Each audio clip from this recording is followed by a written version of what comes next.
میرے لیے بس کرو، مت مارو، نفی میں سر ہلاتے سے منانے لگی تھی۔ مہابیر کا چہرہ آنسوں سے تر ہو چکا تھا۔ اس نے بیلٹ واپس کھینچی پر زمروش نے زور دیتے روک لیا۔ کیا ہو گیا ہے مہابیر؟ کیوں کر رہے ہو ایسا؟ اس نے مہابیر کے آنسو صاف کرتے استفسار کیا۔ مہابیر درد کی شدت ضبط کرتے گھٹنوں کے بل بیٹھ گیا۔ اس نے سہارا دیتے اسے خود سے لگا لیا۔ سنبھالو خود کو، دوبارہ چھوڑ کر گئی تو خود کو تڑپا تڑپا کر جان سے مار دوں گا۔ اس نے درد سے کراہتے تنبیہ کی۔ نہیں، کبھی نہیں جاؤں گی، سوری، آئی ایم سوری، پھر کبھی نہیں جاؤں گی، سوری۔ اسے خود سے لگایا۔ اس کی بھیگی آنکھوں اور رخساروں پر بوسہ دیتے وہ کئی سارے وعدے کر گئی۔ مہابیر نے خود کو مزید اس میں بھیج لیا۔ دوسری طرف آوازیں بند ہونے پر سب گھبرا گئے تھے۔ کیا ہوا؟ کہیں مہابیر نے اسے جان سے مار تو نہیں دیا؟ وہ چپ کیوں ہو گئی؟ اما بیگم کا دل کانپا تھا۔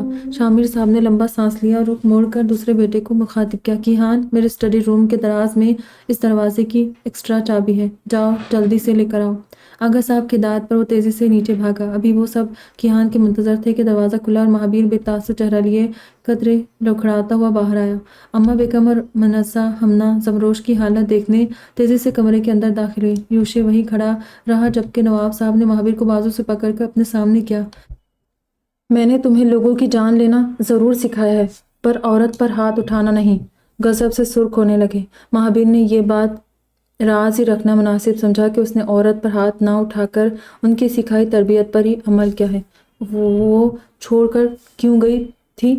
ایک تو دل ٹوٹا تھا، دوسرا جسم درد سے پور پور ہو رہا تھا، اور تیسرا آغا صاحب کا غصہ دیکھ کر اس کی زبان ہکلا گئی۔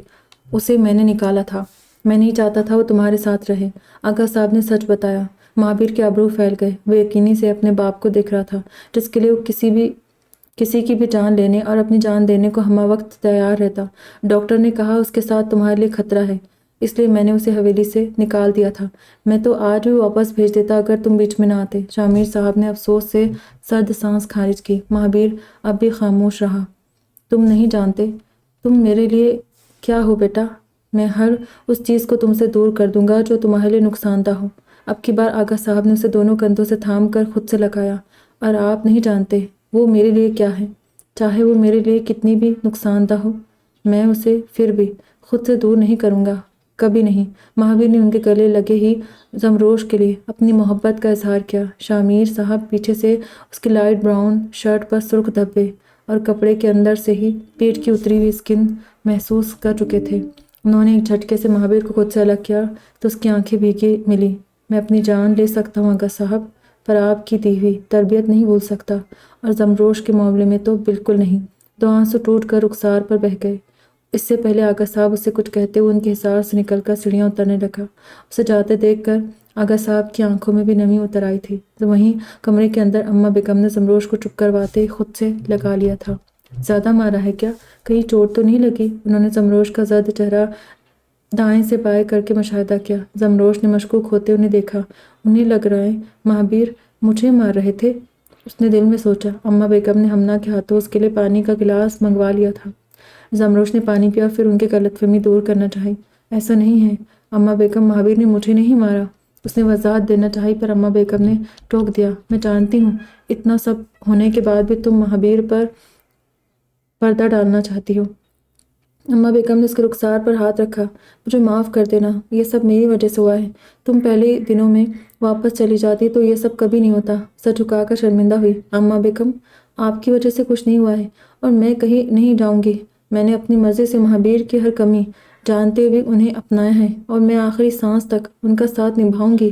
زمروش نے ان کے ہاتھ کو اپنے ہاتھوں میں لے کر دلاسا دیا۔ منزہ تو اسے صحیح سلامت دیکھ کر کمرے سے باہر چلی گئی تھی، جبکہ ہمنا اپنی بہن کو سیٹ کرنے کے خواب پر پانی پھرتا دیکھ کر غمزدہ تھی۔ دوسری طرف مہابیر لان میں رکھی چیئرز پر بیٹھا ساتھ کھڑے گھوڑے پر ہاتھ پھیر کر سہلا رہا تھا۔ اس بے زبان جانور کو بھی معلوم تھا آج اس کا مالک دکھ اور درد، تکلیف اور غم سے جونج رہا ہے، اس لیے بار بار سر اوپر نیچے کر کے مہابیر کو اٹھ کر خود پر سوار کرنے کے اشارے کرتا رہا۔ گھر کے اندر وہ ماجرے کو ایک سائیڈ پر رکھ کر راحیلہ نے پھر سے اسے مائل کرنے کی کوشش کی۔ اکیلے کیوں بیٹھے ہو مہابیر؟ مجھ سے بات کرو۔ اس کے سامنے سنگ مرمر کے پتھر سے بنے ٹیبل پر نزاکت سے بیٹھی۔ مہابیر کو اس میں کوئی دلچسپی نہیں تھی، وہ تو بس دور نیلے افق میں دیکھتے گھوڑے کے بالوں میں انگلیاں چلانے مگن رہا۔ مہابیر کا گھوڑا اسے دیکھ کر ہنہنانے لگا، پر سامنے سے زمروش کو آتے دیکھ کر پیچھے ہو گیا۔ راحیلہ جو گھوڑے کی حرکت پر ڈری تھی، زمروش کو آتے دیکھ کر واپس اپنے انداز میں آ گئی۔ آپ کی تعریف۔ اس نے سینے پر ہاتھ باندھتے سر تا پیر دیکھا۔ میں راحیلہ ہوں، ہمنا کی چھوٹی بہن۔ تم کون ہو؟ اس نے بے پرواہی سے جواب دیا۔ میں زمروش ہوں، مہابیر کی بیوی۔ اس نے سینے پر ہاتھ باندھ کر کھول کر اسے ٹیبل پر ستارا۔ مہابیر کی نظریں افق سے ہٹ کر اب زمروش پر ٹکی تھی۔ ٹکٹکی باندھے اسے دیکھ رہا تھا۔ اس حرکت پر اس کے لبوں پر خفیف سی مسکراہٹ پھیل گئی جو اس نے لب بھینچ کر دبا لی۔ اسے اس کی زندگی واپس مل چکی تھی، اب کسی اور سے کوئی قرض نہیں تھی۔ اچھ، یہ کیا طریقہ ہے مہمانوں سے پیش آنے کا؟ تمیز نہیں ہے تمہیں؟ اپنا بازو سلاتے غصے سے بولی۔ اور یہ کیا طریقہ ہے میرے شوہر پر لائن مارنے کا؟ شرم نہیں آتی تمہیں؟ اس نے الٹا وار کیا تھا۔ میں دیکھ لوں گی تمہیں۔ پیر پٹک کر اندر کے سمت بڑھ گئی۔ ہاں دیکھ لو، اچھے سے دیکھ لو، بہت پیاری ہوں نا میں؟ صدا لگا کر ہنس پڑی۔ اس کا کھلکھلانا مہابیر کو پھر سے زندگی بھر چکا تھا۔ آپ چلو میرے ساتھ۔ وہیں زمروش اس نے قدرے خفا تھی۔ کہاں؟ وہ حیران ہوا۔ مرہم لگانا ہے آپ کے پیٹھ پر، اس نے پیار سے جواب دیا۔ نہیں لگانا۔ مہابیر نے رخ پھیر لیا۔ مہابیر، خود کو مار کر سزا دے دی نا؟ مجھے پتہ بھی ہے کتنی تکلیف ہو رہی تھی مجھے، اب دوائی تو لگانی پڑے گی، اور میں کوئی ضد نہیں مانوں گی۔ اسے بازو سے تھام کر اپنے ساتھ لے جانے لگی۔ مہابیر جھنڈایا مگر رکا نہیں۔ میں اب کچھ نہیں سنوں گی، بہت ضدی ہو نا آپ؟ میں بھی کوئی کم ضدی نہیں ہوں۔ چپ چاپ چلے میرے ساتھ۔ وہ خفگی ظاہر کرتے چلتی رہی اور مہابیر اسے سنتا گیا۔ اختر صاحب گھر آئے تو اماں اور ارباز نے کھیل لیا۔ کہاں رہ گئے تھے آپ؟ کیا ہوا ہے؟ صلاح کروا دی حویلی والوں کی زمروش سے؟ اماں نے چھوٹتے ہی پوچھا تھا۔ بغیر جواب دیے قدم قدم چل کر مٹکے کے پاس بیٹھے اور گلاس بھر کر ٹھنڈا پانی پیا۔ ارباز کو ان کے حرکات و سکنات مشکوک لگے۔ بابا، وہاں سب ٹھیک تھا؟ اس نے آگے آ کر ان کے کندھے پر ہاتھ رکھا۔ زمروش نے خود کو بہت برا پھنسا دیا ہے۔ وہ لڑکا جس سے نواب صاحب نے اس کی شادی کروائی ہے، وہ پاگل ہے۔ بابا مزید چپ نہ رہ سکے۔ ان کا تبصرہ سن کر اماں اور ارباز دنگ رہ گئے۔ کیا کہہ رہے ہیں آپ؟ اماں حیرت کے انتہا پر تھی۔ وہی جو دیکھ کر آ رہا ہوں بخت، زمروش کا شوہر دماغی مریض ہے۔ بابا کا دل بیٹھتا جا رہا تھا۔ تو آپ اسے وہیں چھوڑ کر کیوں آئے؟ میں ابھی جا کر اسے لاتا ہوں۔ اتنا بڑا دھوکہ کیا ہے نواب صاحب نے ہمارے ساتھ۔ ارباز نے گیٹ کے سمت قدم اٹھائے۔ وہ خود وہی رہنا چاہتی ہے، بابا نے ٹرانس کی کیفیت میں کہا۔ ان کی نظروں میں مہابیر کا عکس گھوم رہا تھا۔ ان کے جملے پر ارباز کے قدم منجمد ہو گئے۔ بے یقینی سے مڑا۔ پر ایسی کیا مجبوری ہے؟ میں جا کر زمروش سے بات کرتی ہوں۔ اماں نے اپنی جانب سے کوشش کی۔ وہ نہیں آئے گی اور مہابیر بھی اسے آنے نہیں دے گا۔ بابا نے سر پر ہاتھ رکھ کر نفی مسا ہلایا۔ ایک مرتبہ پھر محگل گھرانے پریشانیوں کی زد میں آ چکا تھا۔ زمروش کے ساتھ غمگساری کر کے دیبا بیگم اسٹڈی روم میں درائی۔ شامر صاحب کونیا میز پر ٹکائے ہاتھوں کو باہم ملائے اس پر پیشانی رکھے بیٹھے تھے۔ کسی کی موجودگی پر انہوں نے آنکھیں کھول لی۔ دیبا بیگم لب بھینچے اداسی سے سر جھکائے ہوئے تھی۔ دل میں بات دبا کر رکھنے سے تکلیف بڑھ جاتی ہے۔ کہہ دیجیے جو کہنا چاہتی ہے۔ شامر صاحب سیٹ کے پشت سے ٹیک لگاتے کھنکارے۔ سمجھ ہی نہیں آ رہا کیا کہوں۔ وہ آگے آئی۔ شامر صاحب بے تاثر رہے۔ اگر مہابیر آج سچ میں زمروش کو مار دیتا تو؟ کہاں گیا آپ کا وہ قانون جس میں گھر کی عورتوں پر ہاتھ اٹھانے پر پابندی ہے؟ دکھ اور ملال سے بولی۔ شامر صاحب نے لبوں پر زبان پھر کر ترکیا چہرے کے متغیر ہوتے تاثرات پھر سے ٹھوس بنائے۔ وہ مہابیر کے خود کو مارنے کی بات صرف خود تک رکھنا چاہتے تھے۔ آپ نے اسے کچھ کہا کیوں نہیں؟ خفا ہوئی۔ اسے غصہ تھا، اب ریلیکس ہو گیا ہے، اس لیے کچھ کہنے کی ضرورت نہیں رہی۔ اب کے بعد انہوں نے خاموشی توڑی۔ مجھے اس کی بہت فکر ہو رہی ہے شامر۔ دیبا بیگم نے سیٹ کے پاس آ کر ان کے ہاتھ پر اپنا ہاتھ رکھا۔ فکر مت کرو، وہ اب خود کو سنبھال سکتا ہے۔ ہمارا مہابیر بڑا ہو گیا ہے۔ شامر صاحب نے اٹھ کر انہیں تسلی دی۔ اماں بیگم ان کا یہ روپ دیکھ کر خاموش ہو گئی تھی۔ آج سے پہلے وہ اتنے ساکت اور نرم نہ تھے، کیونکہ آج ان کی آنکھوں پر سے غرور کی پٹی اتر چکی تھی۔ زندگی کی ٹھوکریں بہت نرالی ہوتی ہے، جب بھی لگتی ہے اصلیت دکھا جاتی ہے، کچھ نہ کچھ سکھا جاتی ہے۔ زمروش لانڈری سے آئے اپنے کپڑے الماری میں سیٹ کر رہی تھی جب مہابیر نے اس کے سامنے کتابیں زور سے رکھی۔ اس نے حیرانگی سے پہلے بکس دیکھی، پھر مہابیر کا چہرہ۔ کیا ہے یہ؟ شریر انداز میں بولی۔ کتابیں ہیں اور کیا؟ مہابیر نے لب گول گول کرتے خود کو اسمارٹ دکھاتے اشارہ کیا۔ تو میں کیا کروں ان کا؟ زمروش نے بک سائڈ پر کی اور اپنے کپڑے سمیٹنے لگی۔ کیا کروں کیا؟ پڑھاؤ مجھے۔ اسی انداز حاکمانہ انداز مستفسر ہوا۔ پر آپ تو نہیں پڑھنا چاہتے۔ شانے اچکا کر الماری کے سمت آ گئی۔ اب پڑھنا ہے اور تم سے پڑھنا ہے۔ اسے کندھے سے تھامے الماری کے پٹ سے پن کرتا نرمی سے بولا۔ اس کا ایک ہاتھ الماری کے پٹ پر تھا اور دوسرا زمروش کے رخسار کو چھو رہا تھا۔ زمروش کی پیٹھ الماری سے لگی تھی اور بلش کرتے مہابیر کے مخمور انداز کو دیکھ رہی تھی۔ پر میری ایک شرط ہے، خود کو کمپوز کرتے اترائی۔ کیا؟ اس نے ایک آبرو اٹھا کر دیکھا۔ پہلے آپ کو میرے ساتھ میرے گھر چل کر میرے بابا سے سوری کرنی ہے۔ اس کے لہجے میں حاکمانہ ہدایت تھی۔ اف! مہابیر منہ پھلا کر پیچھے ہوا۔ مہابیر، وہ میرے بابا ہے اور آپ نے ان سے مس بہیو کیا ہے۔ کتنا برا لگا ہوگا ان کو۔ ہم دونوں مل کر ان سے سوری کریں گے، زمروش نے پیار سے سمجھایا۔ مہابیر نے گردن پوری دائیں سے بائیں کرتے نفی کیا۔ اگر میں آغا صاحب سے مس بہیو کروں تو کیا آپ کو اچھا لگے گا؟ گھوم کر اس کے سامنے آئی اور معصومیت سے اس کی جھکی آنکھوں میں دیکھا۔ مہابیر نے لب بھینچے شرمندگی سے سر ہلا کر ہلکا سا نفی میں سر ہلایا۔ تو پھر مجھے بھی اچھا نہیں لگتا۔ ہم دونوں مل کر سوری کریں گے، اوکے؟ وہ خوشگواری سے متبسم ہوئی۔ مہابیر کے تو دل کی دنیا وہی تہہ بالا ہو گئی۔ وہ اس پیاری سی مسکان کے آگے کچھ کہہ ہی نہیں پایا۔ شام کو وہ زمروش کے گھر کے سامنے کھڑے تھے۔ زمروش نے ہچکچاتے ہوئے گیٹ نوک کیا۔ مہابیر سفید قمیص شلوار پر کالا کوٹ پہنے، بال کانوں کے پیچھے کیے، نک سے تیار تھا۔ ان سے قدرے فاصلے پر گاڑی کے پاس بہادر کاکا بھی اس کے اشیائے ضرورت لیے کھڑے رہے۔ مہابیر زمروش کے والدین کا سامنا کرنے سے بے چین ہو رہا تھا، اس لیے اس کے دوسرے دستک پر وہ مڑا، پر زمروش نے اس کے بازو میں ہاتھ حائل کر کے روک لیا۔ کیا ہوا؟ وہ پریشان ہوئی۔ میں نہیں مل سکتا۔ وہ مضطرب ہوتا ناخن چبانے لگا۔ کچھ نہیں ہوتا، میں ہوں نا۔ اس کا بازو تھپ تھپا کر دلاسا دینے لگی۔ مجھ سے نہیں ہوگا، میں کسی سے ایسے نہیں ملا۔ اس کا اضطراب کم نہیں ہوا تھا۔ مہابیر، میں ہوں نا ساتھ میں، پلیز میری خاطر۔ زمروش نے اسے جانے نہ دیا اور بازو تھامے رکھا۔ مہابیر پھیکا مسکرا کر سر جھکا کر جوتے پر نظر جما دی۔ زمروش نے محبت سے اس کی تھوڑی اٹھائی، اسی اسنا میں۔ ارباز نے گیٹ کھولا، ٹھٹک کر ان دونوں کو دیکھ رہا تھا۔ بھائی، اندر نہیں بلائیں گے؟ زمروش کے دل میں ٹھیس اٹھی۔ تم آ سکتی ہو، پر یہ نہیں۔ سخت لہجے میں گویا ہوا۔ زمروش نے مضطرب ہوتے مہابیر کو دیکھا تھا کہ کہیں وہ طیش میں نہ آ جائے۔ آنے دو ارباز، اندر سے بابا کی صدا سنائی دی۔ ارباز بابا کی آواز پر لب بھیجے سر جھٹک کر پیچھے ہوا۔ زمروش نے سکون کا سانس لیا۔ مہابیر فقط اس کی پیروی کرتے اس کے ساتھ چلتا اندر داخل ہوا۔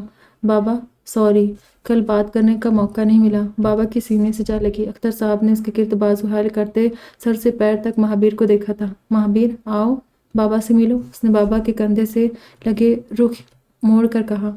بھابھی، اماں اور ارباز ساتھ ساتھ کھڑے منظر دیکھ رہے تھے۔ مہابیر اس کی ہدایت پر چھوٹے چھوٹے قدم اٹھاتا آگے آیا اور معصومیت سے بابا کو دیکھا تھا۔ بابا کو کل والے مہابیر اور آج والے مہابیر میں زمین آسمان کا فرق نظر آیا۔ وہ یکٹک اس لمبے چوڑے شخص کو دیکھ رہے تھے جو کسی بچے کی طرح ان سے ملنے سے شرما رہا تھا۔ اسے کیوں لائی ہو؟ بابا نے دھیمی آواز میں کہا۔ مہابیر اماں کے ہاتھ سے پانی کا گلاس لے کر پینے لگا تھا۔ آپ سے ملوانے، زمروش نے ان کی خب کی خاطر میں لا لاتے ہوئے خوش مزاجی سے کہا۔ وہیں مہابیر اب صحن کے اس چارپائی پر بیٹھا اپنی شادی کے منظر یاد کر رہا تھا۔ اماں اس کے قریب آنے سے قدرے گھبرا بھی رہی تھی، لیکن داماد کی آؤ بھگت بھی ضروری تھی۔ کل کا تعارف کافی نہیں تھا؟ بابا ہاتھ پیچھے باندھے دوسرے چارپائی پر تشریف فرما ہوئے تھے۔ کل یک طرفہ تعارف ہوا تھا، آج مکمل کروانے لائی ہوں۔ زمروش مہابیر کے ساتھ بیٹھی۔ مہابیر شادی کے دن اس کا سرخ جوڑے میں سجے اپنے سامنے بیٹھنا یاد کرتے متبسم ہوا۔ تعارف کے لیے اور بچہ ہی کیا ہے، جو کچھ ہے سامنے ہی تو ہے۔ بابا کی خفگی بڑھنے لگی۔ تم اس کی یہ حالت جانتی تھی؟ سوال ارباز کی جانب سے ہوا۔ اس کے اونچا بولنے پر مہابیر نے ابرو ملایا۔ اسے دیکھا ضرور تھا، شادی کی صبح تک نہیں۔ جب علم ہوا تب میرا بھی یہی ری ایکشن تھا، مجھے بھی اتنا ہی غصہ آیا تھا، بھاگ آنے کا دل کیا۔ پر بابا، زمروش بولتے بولتے اٹھ کر بابا کے قدموں میں آ گئی۔ بابا کے ٹھوس تاثرات برقرار رہے تھے۔ مہابیر معصوم ہے، دل کے اچھے ہے، بس جذبات قابو نہیں کر پاتے، لیکن کافی سمجھدار ہے۔ یہ پاگل نہیں ہے، عام انسانوں سے الگ ہے، آٹسٹک ہے انہیں۔ بابا کے گھٹنوں پر رکھے ہاتھ پر اپنا ہاتھ رکھا۔ تو کیا گارنٹی ہے یہ پورا پاگل نہیں بنے گا؟ کیا گارنٹی ہے یہ جذبات میں آ کر تمہیں نقصان نہیں پہنچائے گا؟ ارباز کا مزاج جو کہ تو رہا۔ مہابیر جگہ سے اٹھ کر کھڑا ہوا۔ سب کا دھیان اس کے جانب ہو گیا۔ زمروش کسی درپیش صورتحال رونما ہونے سے بچانے کے لیے اس کے سامنے آئی تھی۔ کل کے لیے سوری۔ سب کے روبرو کھڑے معذرت خواہانہ انداز میں سر جھکا گیا۔ زمروش کے ہمراہ باقی بھی دنگ رہ گئے۔ بابا، زمر دور جاتی ہے تو میں سچ میں پاگل ہو جاتا ہوں، پاس ہوتی ہے تو میں نارمل رہتا ہوں۔ اگر آپ نہیں چاہتے میں پورا پاگل ہو جاؤں تو؟ اس نے ڈبڈبائی نظریں اٹھا کر انہیں دیکھا۔ زمروش محبت پاش نظروں سے اسے دیکھتی رہی۔ تو اسے میرے ساتھ رہنے دے پلیز، میں اسے بہت پیار سے رکھوں گا جیسے وہ مجھے رکھتی ہے۔ اس نے بات مکمل کر کے معصومیت سے سر ایک جانب کر کے التجائی انداز میں دیکھا تھا۔ مہابیر اور زمروش دونوں کی پر امید نظریں بابا پر تھی جو ششوپنج میں مبتلا تھے۔ انہیں سمجھ نہ آیا کیا کرے۔ زمروش، انہیں کھانے میں کیا پسند ہے؟ میں بنا دیتی ہوں۔ اماں نے ماحول کا تنازع کم کرنے کو موضوع گفتگو بدل دی۔ ان کا کھانا ساتھ لائی ہوں، آپ میری پسند کی سبزی بنا دو۔ بات کرتے کرتے وہ چونکی تھی۔ اوہو، بہادر کاکا کو اندر بلانا تو بھول ہی گئی۔ اس نے سر پر ہاتھ مارا اور گیٹ کی جانب بڑھی۔ بہادر خان ٹوکری لیے مؤدب انداز میں سلام کرتے اندر داخل ہوا۔ زمروش نے ان کے ہاتھ سے ٹوکری لی اور ان کو چارپائی پر بٹھا کر کچن کی سمت چلی گئی۔ مہابیر پہلے سے وہاں موجود تھا، اسی آگ پر بنتی روٹیاں تعجب کا شکار کر رہی تھی۔ کب سے اس کے ساتھ ہو؟ ارباز نے بابا کے ساتھ بیٹھے بہادر خان کو مخاطب کیا۔ جی 20 سال سے اوپر ہو رہے، اس نے خوش اسلوبی سے جواب دیا۔ 20 سال؟ پھر بھی زندہ ہو؟ اس نے دوسرا تبصرہ طنزی انداز میں کیا۔ بیٹا جی، مہابیر کے دل میں جو کر جائے پھر وہ اس پر لاکھ غصہ ہو ناراض ہو پر جان سے کبھی نہیں مارتا، اور زمروش بیٹی تو اس کے جینے کی وجہ بن گئی ہے، اس کے جانب سے بے فکر ہو جائے۔ بہادر کاکا نے وفاداری کا حق ادا کرتے کہا۔ بابا نے ارباز کو خاموش کر دیا تھا۔ اتنی دیر میں کھانا تیار ہو کر آ گیا۔ بھابھی نے برآمدے میں زرد بلب کے پاس دری اور دسترخوان بچھایا۔ مہابیر کے لیے ایسے فرش پر بیٹھ کر کھانا کھانا نیا تھا۔ وہ ہر چیز آنکھیں گول گول کرتے دیکھ رہا تھا۔ کھانے کے دوران عموماً خاموشی برقرار رہی۔ زمروش کی بدولت مہابیر آج نیا سبق سیکھ گیا تھا، لوگوں سے باعتماد ہو کر ملنے کا سبق، اپنے دل کی بات سامنے رکھنے کا سبق۔